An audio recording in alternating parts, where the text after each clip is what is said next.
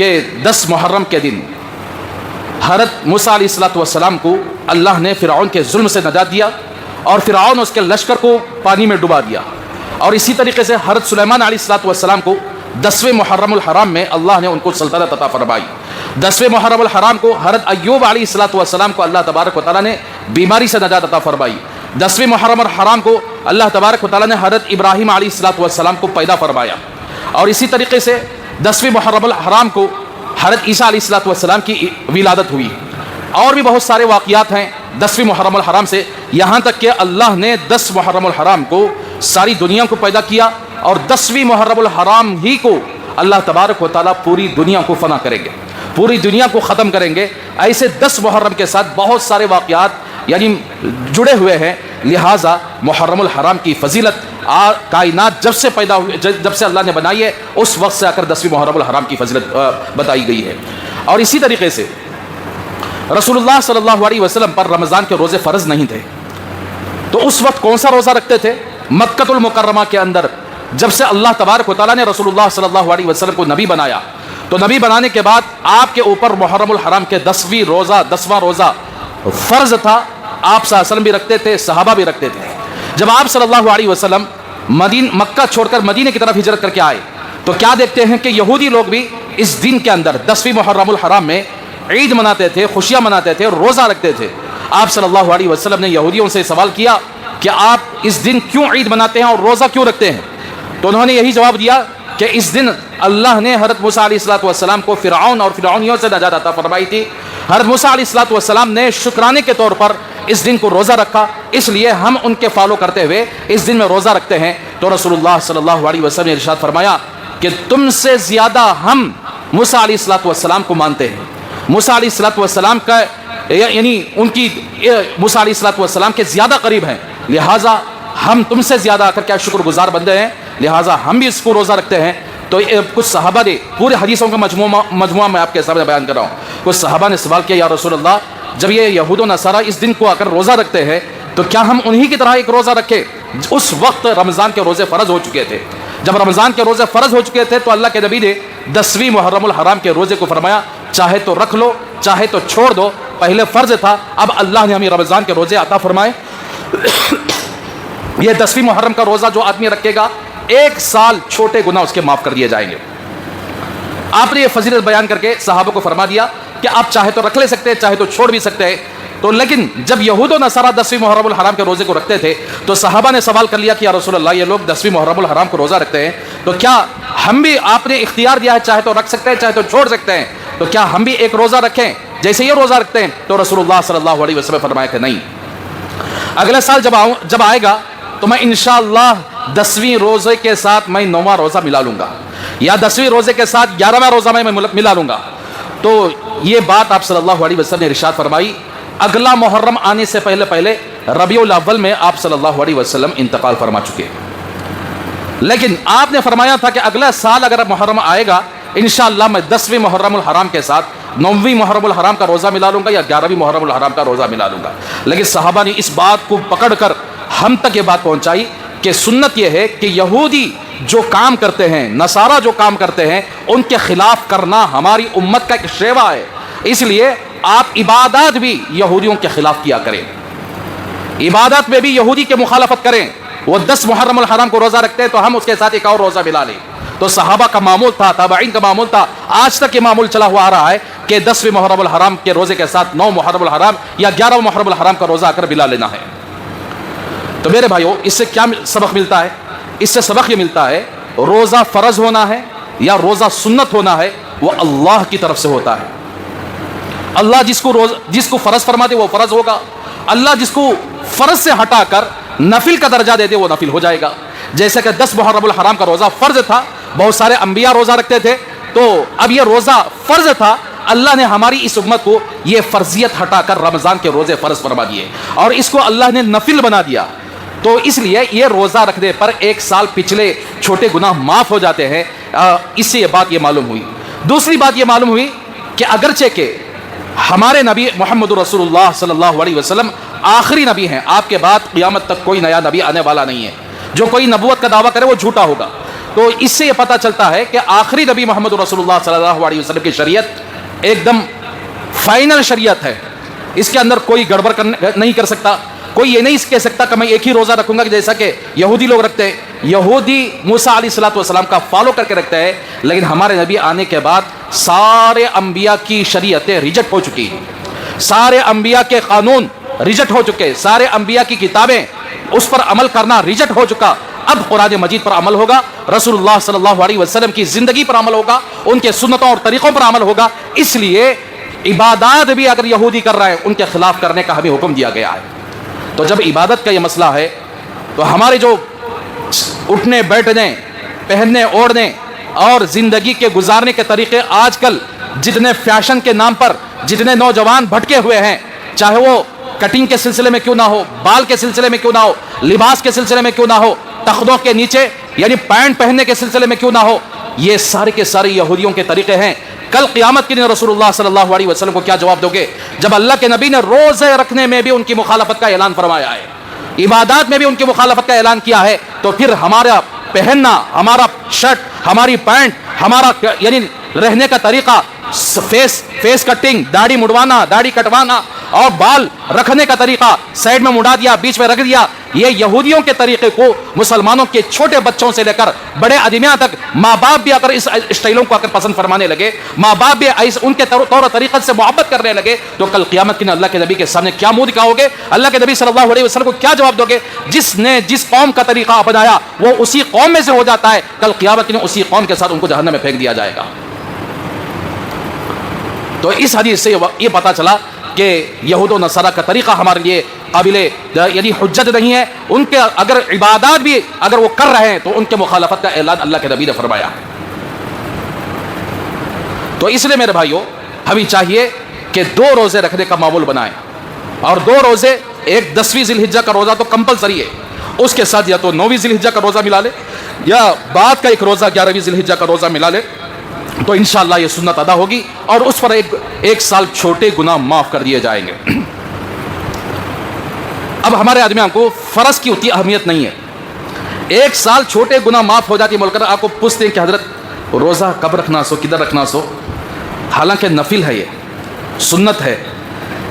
فرض کے سلسلے میں کوئی یہ سوال نہیں کرتا فجر کی نماز چھوڑنے پر کیا وبال ملے گا، کیا فجر کی نماز کمپلسری پڑھنا ہے، کیا 5 وقت کی نماز کمپلسری پڑھنا ہے، اس کے سلسلے میں کوئی سوال نہیں کرتا، اس لیے کہ فرض کو ہم نے پیٹ پیچھے ڈال دیا، نفلوں کو ایسے گھٹ پکڑے ہمیں کہ گویا زندگی کا سارا مدار انہی نوافل پر ہے، 15 شعبان کی رات جاگنے پر اتنا گویا فرض سمجھ رہے ہیں۔ اور اسی طریقے سے یعنی یہ 2 روزے جو رکھتے ہیں، یہ روزے اس کو اتنا گھٹو پکڑے ہوئے ہیں کہ گویا زندگی کا اہم مقصد یہی ہے، رمضان کے روزے پیٹ پیچھے ڈال دے، 1 روزہ رکھا، 10 روزے رکھے، 5 روزے رکھے، باقی 15-20 روزے آ کر کے آئے ختم کر دیے۔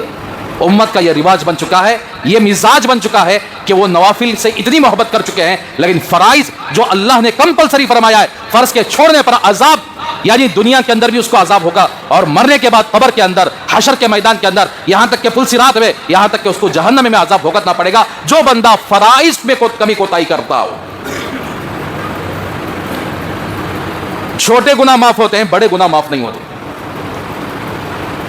تو ایک بات تو یہ رہی، دوسری بات یہ رہی کہ 10ویں محرم الحرام کے سلسلے میں رسول اللہ صلی اللہ علیہ وسلم کی اور صحابہ کرام رضی اللہ عنہم اجمعین، حضرت جابر رضی اللہ تعالیٰ عنہ ہیں، حضرت عبداللہ ابن مسعود رضی اللہ تعالیٰ عنہ ہیں، اور اسی طرح حضرت عبداللہ ابن عمر رضی اللہ تعالیٰ عنہ، بہت سارے صحابہ یعنی روایت کیے ہوئے ہیں کہ آپ صلی اللہ علیہ وسلم نے ارشاد فرمایا، حدیث کا مفہوم ہے، جو کوئی بندہ 10ویں محرم الحرام کو اپنے گھر والوں پر وسعت کے ساتھ بولے تو کھلے دل کے ساتھ جو بندہ خرچ کرتا ہے، ان کو کھلاتا ہے، گھر والوں کو کھلاتا ہے، پلاتا ہے، دسترخوان کو ذرا لمبا چوڑا کرتا ہے، دسترخوان پر قسم قسم کی چیزیں لا کر ان کو دیتا ہے، ان کو کھلاتا ہے، ان کے خرچوں میں اضافہ کرتا ہے، تو آپ صلی اللہ علیہ وسلم فرمایا پورا سال اللہ تبارک و تعالیٰ اس عمل کی برکت سے برکت عطا فرماتے ہیں، پورا سال اللہ وسعت عطا فرماتے ہیں، رزق کی تنگی سے اللہ حفاظت کرتے ہیں اور رزق کو اللہ تبارک و تعالیٰ کھول دیتے ہیں۔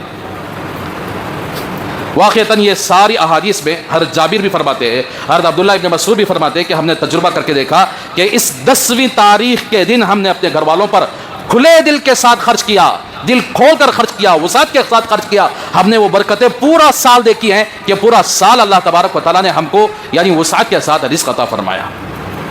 ایسی چیز سن لیا. آپ دیکھو 10ویں محرم کے دن لوگ واقعتاً حدیث پر یہ حدیث کہ بولے تو رزق سے کنیکٹ ہے. یہ حدیث اگر رزق سے کنیکٹ ہے, ایسے دعائیں کرو حضرت زور سے آمین بولتی. رزق کے بارے میں کیا تو ہے تو بولو, ہمیں ذرا اس پر اچھا عمل کر دیں گے. ایک بات یاد رکھے, رزق ہمارے تمہاری جاگیر نہیں ہے کہ جو بندہ رزق جتنا کمانا چاہتا ہے وہ کمائے, جتنا اس نے خیال کیا کہ مجھے اتنا رزق ملنا چاہیے. یہ کسی ماں کے لال کے اندر یہ صلاحیت نہیں ہے. قرآن مجید میں اللہ نے فرمایا وَمَا مِن دَابَّةٍ فِي الْأَرْضِ إِلَّا عَلَى اللَّهِ رِزْقُهَا. زمین پر جتنے جاندار ہیں سب کے سب رزق کی ذمہ داری اللہ کے قبضہ قدرت میں. تو اب یہ حدیث سن لیے, 10ویں تاریخ محرم الحرام آئی اور دسترخوان لمبا چوڑا کر دیا. کرنے کے بعد یہ تصور کرے کہ اب ہم نہ پورا سال اگر اللہ رزق کی برکت عطا فرمائیں گے. واقعتاً اگر چند شرطاں ہیں اس کے لیے. کیا شرطاں بولے تو ذرا سن لیجئے. 10ویں محرم الحرام کو آپ اپنے گھر والوں پر وسعت کے ساتھ خرچ کر رہے ہیں, اور اللہ کے نبی نے فرمایا پورا سال اللہ تبارک و تعالیٰ رزق کی وسعت عطا فرماتے ہیں, رزق میں برکت عطا فرماتے ہیں, رزق کی تنگی سے حفاظت فرماتے ہیں. اگر آپ فجر کی نماز چھوڑنے والے ہو, آپ 10 محرم الحرام میں چوڑا نہیں پورا گھر رزق لا کر بھر دو, آپ کی رزق میں برکت آنے والی نہیں. آپ سود میں ہاتھ ڈال کر بیپار کرتے ہو, تجارت کرتے ہو, 10 محرم الحرام کو آپ لمبا چوڑا دسترخوان کر دو, پورے شہر کے میوے, پورے شہر کے فروٹ پورا لا کر انڈل دو, آپ کو برکت ملنے والی نہیں ہے. اور آپ گناہ چھوڑے بغیر اللہ کی نافرمانی کرتے ہو, ناپ تول میں کمی کرتے ہو, دھوکہ دے کر کماتے ہو, جھوٹ بول کر کماتے ہو, تو ایسی صورت میں آپ لمبا چوڑا دسترخوان کر لے تو تب بھی آپ کے رزق میں آ کر برکت آنے والی نہیں ہے. آپ بینک کے اندر لون لے کر اپنا تجارت کر رہے ہو, لون لے کر چٹیاں ڈال کر یعنی اپنا گھر بار سنبھالتے ہو اور اپنے بیپار کو سنبھالتے ہو, یا LIC میں پیسے ڈال کر رکھے ہو, پوسٹ آفس میں بچیاں پیدا ہونے کے بعد ان کے لیے پیسے ڈال رہے ہو, اور رشوت لینے کا کام کر رہے ہو, زنا کر رہے ہو, شراب پی رہے ہو, رزق کے تنگی کے جتنے چیزیں ہیں وہ ساری چیزیں کر رہے ہو. 10ویں محرم الحرام آیا, تم نے دسترخوان کو وسیع کر دیا. خدا کی قسم جو چیزیں رزق میں رکاوٹ بننے والی ہیں, جو گناہ رزق میں رکاوٹ بننے والی ہیں, اگر وہ گناہ کرتے ہوئے تم نے 10ویں محرم الحرام کو دسترخوان وسیع کیا, اپنے اہل و عیال پر زیادہ خرچ کیا, تب بھی اللہ تبارک و تعالیٰ برکت دینے والی نہیں, بلکہ الٹا تمہارے رزق کے اندر کمی آ جائے گی, رزق کے اندر تنگی آ جائے گی. تم نے گناہ کو چھوڑنے کا کام نہیں کیا, فجر کی نماز یعنی چھوڑتے رہے, تم نے آ کر فجر کی نماز کی پابندی نہیں کی, اور تم نے یعنی حلال اور حرام کی تمیز کیے بغیر حرام کمائی اور بینک سے آپ کا تعلق رہا, یا LIC سے تعلق رہا, چٹیوں سے تعلق رہا, ڈاکٹر گروپوں سے تعلق رہا, تو پھر آپ کے رزق کے اندر خدا کی قسم کبھی زندگی میں برکت آنے والی نہیں, بلکہ آپ برباد ہونے والے ہیں. جس نے اللہ کی نافرمانی کر کے حرام راستے سے آ کر مال کماتا ہے, اس کا مال بھی برباد ہوتا ہے, اس کے گھر والے بھی برباد ہوتے ہیں, اس کا خاندان برباد ہوتا ہے, یہاں تک کہ وہ آدمی بھی برباد ہو جاتا ہے. کتنے مثالیں نہیں ہمارے سامنے. تو اس لیے میرے بھائیوں, اللہ کے نبی کی حدیث کو سمجھنا چاہیے. حلال طریقے سے کماؤ, دھوکہ فراڈ سے بچو, اور جتنے بھی سودی لین دین ہیں وہ ساری سودی لین دین سے آ کر اپنے آپ کو بچاؤ. تو پھر الحمدللہ 10ویں تاریخ کو خرچ کرو, اللہ تبارک تعالیٰ پورا سال برکت عطا فرمائے. گھراں ایکم لیتے نہیں, ایکماں کے گھراں انہوں بھی سن لو, وہ بھی سود اچو.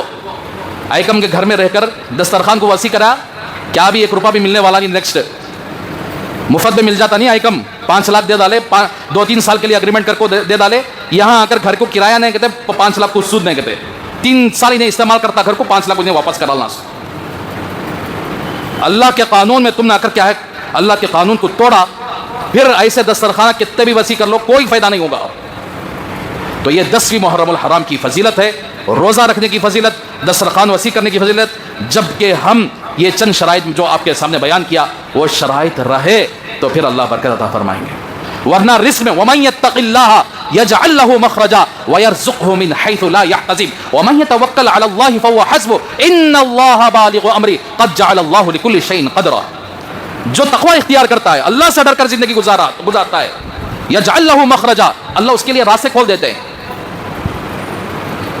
اور وَيَرْزُقْهُ مِنْ حَيْثُ لَا يَحْتَسِبُ, ایسی جگہ سے روزی دیتے ہیں, ایسی جگہ سے رزق دیتے ہیں, اس کا گمان بھی نہیں ہوتا کہ یہاں سے مجھے رزق آئے گا. وَمَن يَتَوَكَّلْ عَلَى اللَّهِ فَهُوَ حَسْبُهُ, جو بندہ اللہ پر بھروسہ کر کے رزق کماتا ہے, جو بندہ اللہ پر بھروسہ کر کے حلال راستہ اختیار کرتا ہے, تو پھر اللہ تبارک و تعالیٰ اس کے لیے کافی ہو جاتے ہیں, اس کے ہر کام میں اللہ کی مدد ہوتی ہے.